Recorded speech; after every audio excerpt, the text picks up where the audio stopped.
Assalamualaikum warahmatullahi wabarakatuh. Perkenalkan, nama saya Zikra Putri, saya dari kelas 12E, dan pada kesempatan kali ini, saya akan mempresentasikan hasil studi kasus saya dan teman-teman saya yang berjudul Pemuliaan Hasil Tanaman, Ketahanan Tanaman Kentang Terhadap Penyakit Busuk Daun, yang dibimbing oleh Ibu Devi Anggunsari, SPD MSI. Pada kesempatan kali ini, saya akan mempresentasikan hasil studi kasus yang telah saya analisis dengan teman-teman saya tentang program pemuliaan tanaman terkait sifat ketahanan tanaman kentang terhadap penyakit busuk daun. Studi kasus ini berawal dari temuan tim peneliti bahwa terdapat dua tanaman kentang dengan jumlah kromosom yang sama, tetapi sifat ketahanannya terhadap infeksi jamur berbeda. Tanaman A memiliki perbedaan urutan nukleotida pada salah satu gen penghasil enzim X yang berperan dalam pembentukan protein pertahanan terhadap infeksi jamur. Hal ini membuat tanaman A lebih tahan terhadap penyakit. Sebaliknya, tanaman B memiliki sifat yang lebih rentan karena tidak memiliki perubahan nukleotida pada gen tersebut. Pada rumusan masalah, tim peneliti belum mengetahui beberapa hal yang memunculkan pertanyaan-pertanyaan. Yang pertama, membantu kita memahami bahwa perubahan sekecil satu nukleotida dapat berdampak pada struktur dan fungsi protein. Yang kedua, membahas bagaimana gen bekerja sebagai kode dalam menentukan respon tanaman terhadap lingkungan atau serangan patogen. Yang ketiga, penting untuk memahami konsep pewarisan sifat dan prediksi hasil persilangan dalam pemulihan tanaman. Rumusan masalah menjadi dasar alur pembahasan yang akan saya jelaskan pada kali ini. Tujuan presentasi ini adalah menjelaskan hubungan DNA, gen, dan kromosom sebagai dasar pemahaman genetika. Selanjutnya, membahas bagaimana perubahan urutan nukleotida pada DNA dapat memengaruhi proses sintesis protein dan menghasilkan variasi sifat. Saya juga akan menjelaskan peran gen dalam menentukan sifat organisme dan memprediksi pola pewarisan sifat sesuai studi kasus. Yang terakhir, saya akan menyampaikan rekomendasi penerapan konsep genetika dalam program pemulihaan tanaman. Oke, sebelum masuk ke pembahasan inti hari ini, saya akan menjelaskan secara sederhana tentang hubungan antara DNA, gen, dan kromosom, serta menjelaskan pada tingkat mana suatu perubahan genetik bisa terjadi. Oke, hubungan DNA, gen, dan kromosom. DNA kita ibaratkan adalah buku petunjuk yang menyimpan informasi makhluk hidup. Di dalam DNA terdapat gen yang berisi kode untuk menentukan sifat tertentu. DNA yang panjang digulung rapat bersama protein hingga membentuk kromosom, yaitu paket berisi banyak gen. Kita kaitkan pada tingkat perubahan. Pada studi kasus, perubahan terjadi pada tingkat DNA atau gen. Perubahan ini berupa perbedaan urutan nukleotida pada salah satu gen, bukan pada jumlah atau struktur kromosom. Secara umum, pembentukan sifat tanaman dimulai dari DNA yang menyimpan gen pembentuk enzim X. Gen tersebut ditranskripsikan menjadi mRNA, lalu diterjemahkan menjadi enzim X. Jika struktur enzim terbentuk dengan benar, tanaman dapat membentuk protein pertahanan yang efektif. Lewat alur DNA mRNA, enzim, sifat tanaman menunjukkan sifat tertentu, seperti ketahanan terhadap penyakit.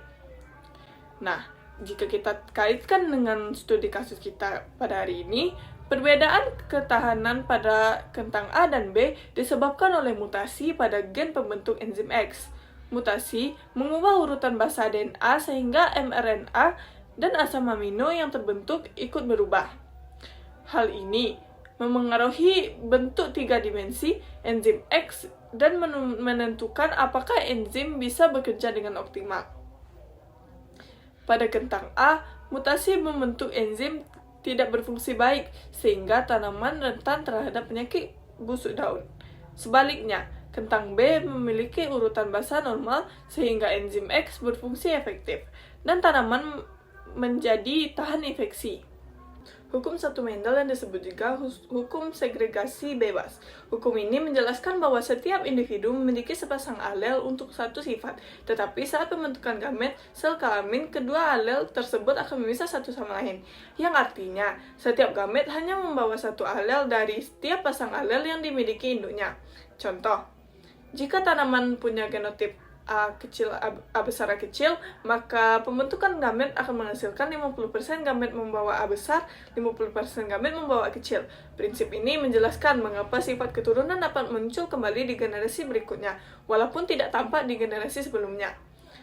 Yang kedua, ada hukum dua Mendel, atau yang disebut juga hukum asortasi bebas. Hukum ini menyatakan bahwa pasangan alel untuk satu sifat akan berpisah secara bebas dan tidak dipengaruhi oleh pasangan alel sifat lain saat pembentukan gamet. Maksudnya, alel dari dua sifat yang berbeda akan berkombinasi secara acak, sehingga menghasilkan beragam kombinasi sifat pada keturunannya.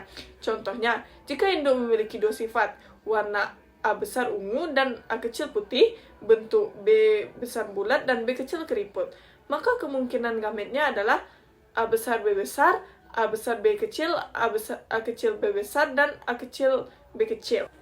Jadi selain hukum Mendel juga ada hukum non-Mendelian. Setelah perkawinan sederhana, kita perlu menguji ulang perkawinan silang kompleks antara fenotip 1 dan fenotip 1 yang akan menghasilkan fenotip 2 dengan tujuan untuk mengetahui mekanismenya. Bagaimana cara tanaman kentang itu mengekspresikan sifatnya. Yang pertama ada kodominasi. Untuk pola kodominasi akan ada tanaman A disilangkan dengan tanaman B, tanaman A yang berkode R besar dan tanaman B yang berkode R kecil. Akan menghasilkan tanaman fenotip 2, di mana pewarisan kedua sifat diambil sekaligus sehingga bisa menghasilkan sifat resisten atau tahan, sebagian memiliki sifat rentan atau tidak tahan, yang mengartikan bahwa tanaman menghasilkan dua tanaman yang berbeda. Yang kedua, ada dominansi tidak sempurna, di mana sifat yang dihasilkan merupakan fenotip heterozigot dengan sifat ketahanan yang sedang, menunjukkan bahwa fenotip ini merupakan campuran antara sifat dari tanaman A yang resisten dan tanaman B yang rentan.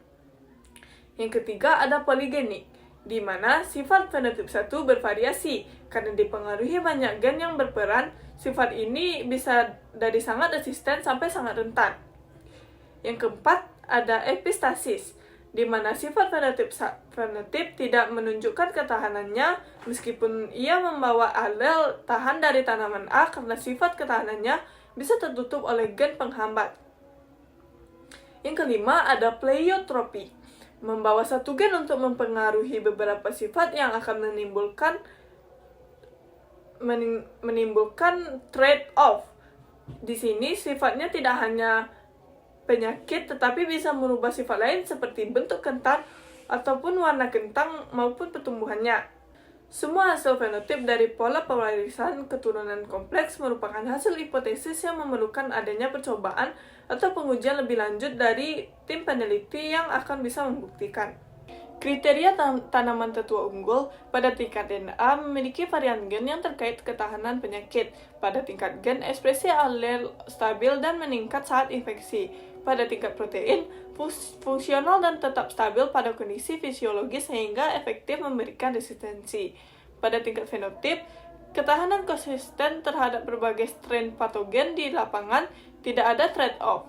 Jadi kami merekomendasikan tanaman A untuk dijadikan tetua unggul karena bukti molekuler kausalitas berpotensial.